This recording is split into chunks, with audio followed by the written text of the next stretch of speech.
Сәлеметсіздер ме? Бүгінгі сабақтың тақырыбы климат түзуші факторлар. Біз бүгінгі сабақта климат қалыптастырушы факторларды сипаттаймыз және климат түзуші факторлардың әсер ету жағдайларымен танысамыз. Біз сабақты сұрақ арқылы бастаймыз. Климат түзуші факторлар дегеніміз не? Климат түзуші факторлар дегеніміз белгілі бір аумаққа тән ауа райының ұзақ жылдар бойы қайталанып отыратын жиынтығы климат деп аталады. Климат дегеніміз яғни ауа райы.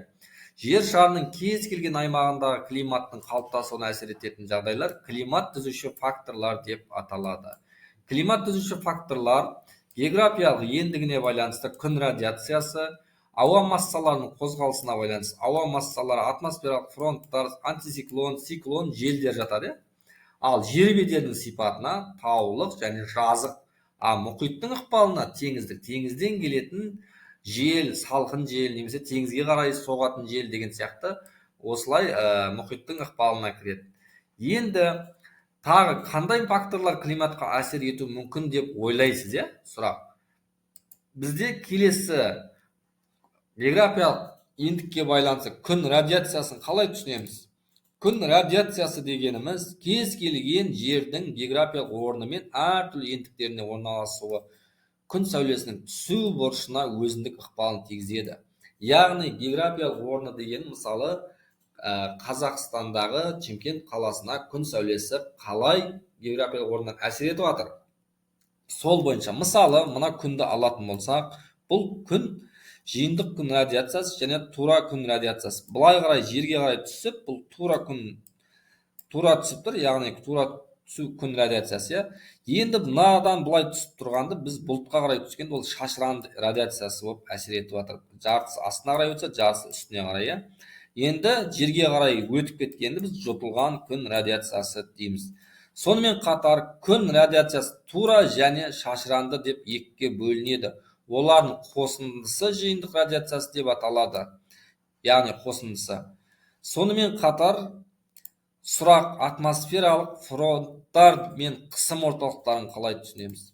Атмосфералық фронттар мен қысым орталықтары материктер климатының қалыптасуына өте күшті әсер етуші факторлардың бірі. Атмосфералық циркуляциясы деп аталады. Мысалы, жылдың бір мезгілінде өзінде мысалы түрліше алып және көршілес мұхит аймағы мен құрлық аумағының бірдей дәрежеде жылына алмауынан материктер үстіндегі қысым көрсеткіші түрліше болады. Ол өз тарапынан қысым белдеулері мен қысым орталықтарын қалыптастырады. Мысалы, біз мына суретке қараймыз, солтүстік полюс және оңтүстік полюс деп тұрады. Мысалы, мына экваторлық. Бұл экваторлыққа өздеріңізге белгілі күн тура түсу барысында бұл жерде үнемі температура бір қал ыстық болып тұрады. Енді бұлай қарай кішкене салқындап кете береді. Неге? Ол бізде экваторлық белдеуге күн тура түсіп тұр. Осыдан бұлай қарай кішкене салқындап солтүстік мұзды мұхитқа қарай салқындайды. Тропиктік қанша экватордан кейін тропиктік міне өзімізге белгілі. Қоңыржай біздің Қазақстан қоңыржай белдеуде орналасқан, яғни шұғыл континентті, бірде жауын-шашын, бірде қар жауып, бірде күн шығады. Бірақ бұл қоңыржай дегеніміз өзінің мезгілімен 3 ай қысымен, жазымен, күзімен және көктемімен белгілі. Ал бізде солтүстік мұзды мұхит жақтарда ол жерде үнемі жаңағы арктикалық болып жатады. Бұл жақта үнемі күн салқын болып тұрады, мұз басып. Яғни осы сурет арқылы біз жаңағы экваторлық белдеу, тропик белдеу, қоңыржай белдеулердің барлығын ажыратуымызға болады.